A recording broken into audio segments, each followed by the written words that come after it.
Hi, lovely people. How are you today? My name is Dreya. I'm with Platinum Black Services, and today I just wanted to go over a quick tip on naming your corporation the right way. So, just in case you are in this part of your journey in starting a business, I just want to help you kind of go through this little hump because if you do not name your corporation the right way, you can face the state rejecting your articles of incorporation and then you'll have to start that process all over again. So I want to save you some time in doing this step the right way. And I have a client right now who is starting a business now. They don't want to go back to work. I don't blame them.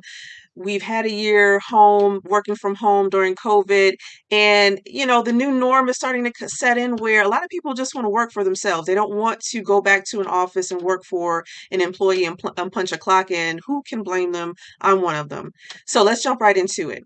So, again, a quick introduction. My name is Dreya. Hey, I'm with Platinum Black Services. I have been running this company for the past, I want to say 15, 20 years. Started off doing bookkeeping for various clients in various industries.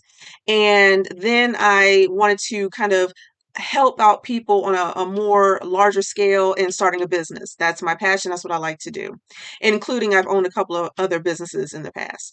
And again, my mission is to help you start a business quickly and find profitable income streams because that's what it's about. You want to support yourself, you want to be happy, and you want to get your time back.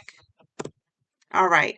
So my goal today is to help you do three things. And that is to help you name your corporation appropriately according to the state regulations. Each state has its own rules and requirements to follow. To learn where to go online in order to see if your business name is available to use within your state. And last, how, to do a business name search within your state. Now, as we go on, I first want to stop and do a pause and go over kill some myths about starting a corporation because I'm pretty sure a lot of you have weighed the options of starting an LLC versus a corporation. And either one, to be honest, is great to do. My only thing is an LLC is basically considered a disregarded entity in the eyes of the federal government. It's not a bad thing, but there are just some tax advantages and things that you don't get to have as an LLC versus a corporation unless you started an LLC and claimed to be a corporation or to be treated and taxed as a corporation, which I don't know. To me, it sounds kind of silly. You might as well just go ahead and be a corporation. That's just my personal opinion. But again, there's no right or wrong reason, and it still works out in the end, depending on, what you do and what you choose. So the first myth killer is you don't need, you might think you need a lot of money, but you don't need a lot of money to start a corporation. Not at all. The key thing, though, to starting a corporation is you just got to be very organized, especially from the beginning. So you're going to have corporate documents like articles of incorporation, your bylaws, and shareholders agreements, things like that. You want to just be very, very organized with those. Those are so important for tax season, tax time. And, hopefully you're not audited, but in case you are, you want to have those forms on hand and in order. Your books, your bookkeeping, your financial statements. My suggestion, I strongly recommend soon as you open up a business checking account or savings account or both, also run to your store or go online on Amazon and buy QuickBooks because the first dollar that you deposit into your bank it needs to be recorded, and then going forward it needs to be maintained. You have to track every single dollar that goes in and out of your business, and you don't want to wait until the last minute to kind of scramble around and get things in order, but it's just essential to make sure that you have everything in order, and then of course collect all your statements and keep those filed away. The goal is, or the requirement is to keep things on file for 7 years, at least 7 years. And then receipts. And of course, that's where your tax deductions come in. You want to make sure that you're saving a receipt for any and every expense business related and that qualifies as a tax deduction for your business. The next myth killer is you are not required to pay dividends. I think a lot of people decide to go the LLC route is because if I go the corporation route, oh, I'll be taxed twice. And that's not true because corporations, yes, they do pay dividends, but they're not required to pay dividends. That's just an incentive, which is used to kind of keep shareholders investing, pouring capital into the company, keeping it going. And by that time, if you're looking to pay dividends, by then you should have a really good CPA or CPA firm that's helping you through that process and knowing, how to be taxed and how to, get some benefits and kind of save you on that. And then the last myth killer is, oh, you have to be this, you shouldn't start a corporation unless you're, at the level of a Fortune 500 company. Again, that's not true. Every Fortune 500 company is doing the exact same thing that you're doing when you're starting your corporation. Don't let that intimidate you because you don't have to be a big name, a big brand right off, from jump. Even the founder of Apple started in his garage. So you don't have to, be on the same level as the big boys. You just need to start. And, the only difference is that they've been a corporation a lot longer. That's it. Okay, so general naming requirements for corporations, and this is just general across the board for any state in the United States.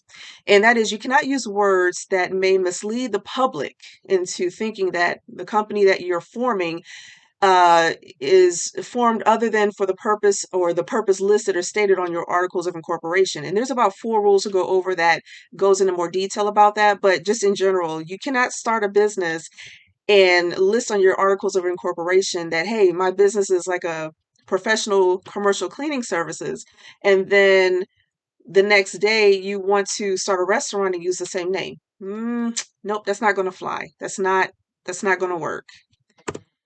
All right, so the first rule in naming your corporation, you cannot imply that your corporation is a government entity, financial institution, or any other agency regulated by law without authorization. I'm sorry. So there are restricted words in general that you cannot use, such as bank, savings. You cannot say that your corporation is a trust or insurance company, a credit union, cooperative, etc. You just have to, go and read the forms for filing out a business for your articles of incorporation, and it'll give you a list of names that are restricted. But this is pretty much the general rule. Unless you are authorized and given permission to claim that your business is or one of these things, you cannot use that and you will be denied. Your application will be denied. All right, rule number 2, you cannot imply that your business offers professional services, which requires appropriate licensing by the state. So restricted words like CPA, engineer, attorney, things like that. You cannot say that you offer professional services as a certified public accountant, engineer, attorney, so on and so forth, if you are not licensed. Point blank, period. You cannot do that. That's illegal. And third rule, and we're going to expand the third rule a little bit more, which is you must use words that are distinguishable and not the same as or deceptively similar from another business name. Okay, so basically there are just rules in place that say if someone has this name already registered, you cannot register under that same name or something similar or close to it, which will again confuse the public into thinking that you are a different company or something of that nature where it confuses the public and they don't know who is who. In the state as well. All right, so good example. You cannot use punctuation, contractions, or abbreviations. They do not distinguish one name from another. And we're going to go through 6 quick examples. As you can see, example number 1, night and day is not distinguishable from night and the symbol day. It's just not. Number 2, Hill Supermarket is not distinguishable from Hills with apostrophe S supermarket. Still very, very similar, very close.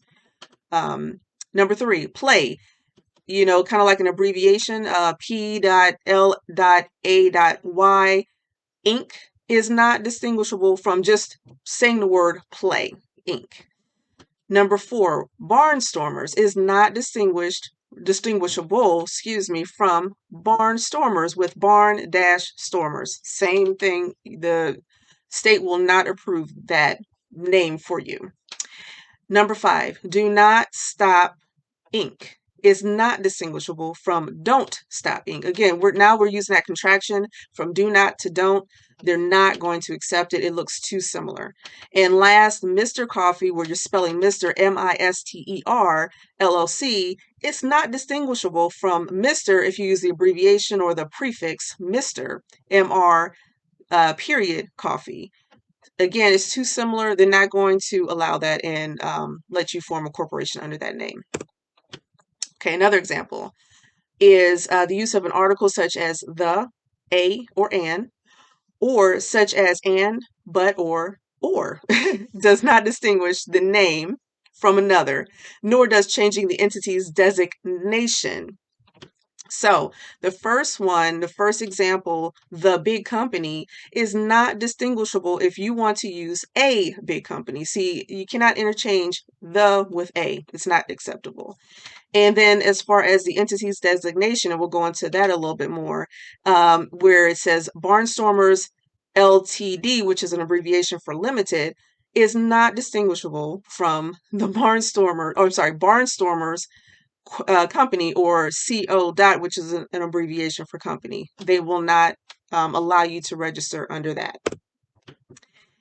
All right, so what can be used to distinguish the name? So numbers. So numbers within a name can be used to distinguish one name from another if the number is formatted differently in each name, along with adding more letters. So following example, number 1, Roman Investments 2, which is of course the Roman numeral, II, or 2, is distinguishable from if you use Roman investments and then the number 2, and investments 2 if you spell out the word 2. So they look at that as, different enough, distinguishable enough to say, okay, we can have 2 or more companies be registered in the state, with that being the differentiator.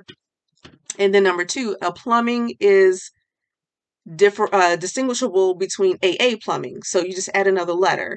Again, another example with the third example is ABC is distinguishable from AABC, ABBC, ABCC, ABCD, and AABBCC. They're all distinguishable from one another, and the state will allow you to register under those names. And also, reversing words or using a variation of the spelling can also be used to distinguish one name from another. So first example, energy first. You flip those or reverse or flip those words around, it will be distinguishable from first energy.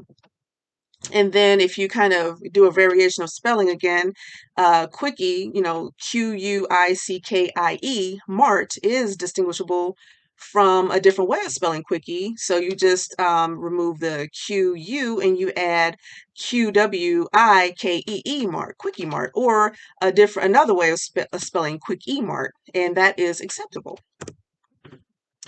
All right, we're still on rule number 3, and just to wrap that up, a foreign language. If you use a foreign language name, that will not conflict with the English translation. It usually does not. For example, la flor, meaning the flower, when translated into English, that's fine. So you have one language that says the floor as la flor, and it can be registered and acceptable within the state because it's not the exact same word or spelling as the flower.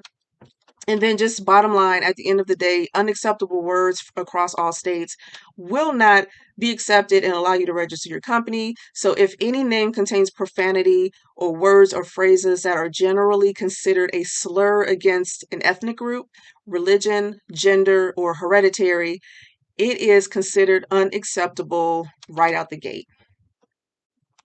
And rule number 4, in naming a corporation, the name must always include an expressly authorized suffix, often referred to as an entity designator or entity indicator.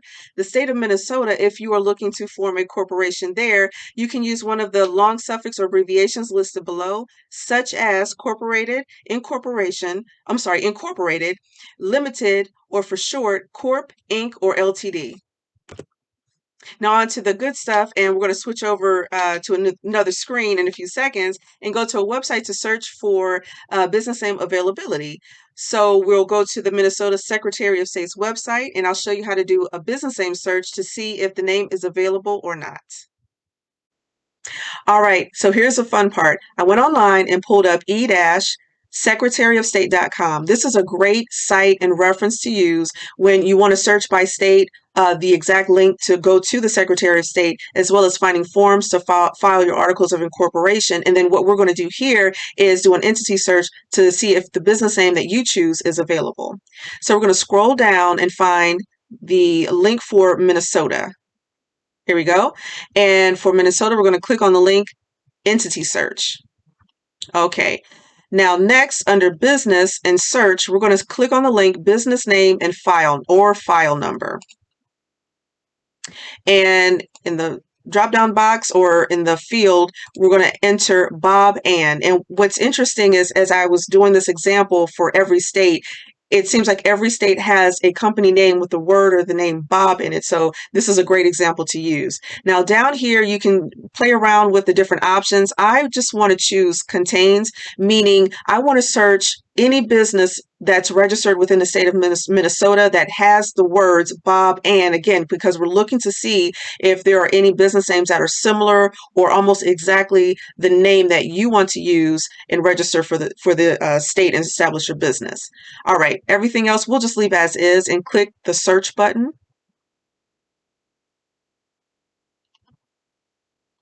All right, and listed below are the search results. So under business name, go through that list thoroughly. If it provides a couple of extra pages, go through every single page again to validate or verify if your business name is used or something similar or close to it. Also, what's nice is it provides the status, the business status. So if it's active and if it is the name that you choose, and of course, you know it's not available. All right, so we're going to go back to the tab we were at before. Now, let's say your business name is available. The next step are one or two options. Now, you can either one, reserve the business name, which puts a temporary hold on it. Therefore, the state will hold the name. You'll have rights to it for anywhere between maybe 90 to 120 days. It depends on the rules of the state, and you'll read the application to reserve the name, and you'll find out how long they'll hold it. There is a fee, so what you'll do is you'll just complete the application, attach the fee, send it to the Secretary of State, and then they'll place a hold on the name, a temporary hold at that, for you until you're ready to file the articles of incorporation. Now, let's say that you're ready to bypass that. You don't need to reserve the name and you're ready to file the articles of incorporation. So with that, you can go ahead and pull those forms up and fill that out, attach the fee, submit it to the state of Minnesota, and then you're good to go. They'll have your business actually established with the business name, and it's yours. So in order to do that, I'll show you where to find the form. So we're going to go back to Minnesota right here and click on the link for forms. Okay, now let's talk about the name reservation, which I mentioned the first time. So you're not ready to file the articles of incorporation, but you do want to place a hold on the name. So we're going in this list right here on the left-hand side.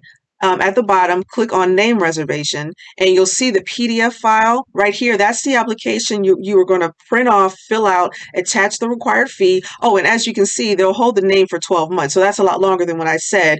Previously, I said between 90 and 120 days. This state actually is a lot more generous. So they'll hold it for you for a year. Attach the fee, as I mentioned before, submit it to the Secretary of State, and then they'll place it on hold.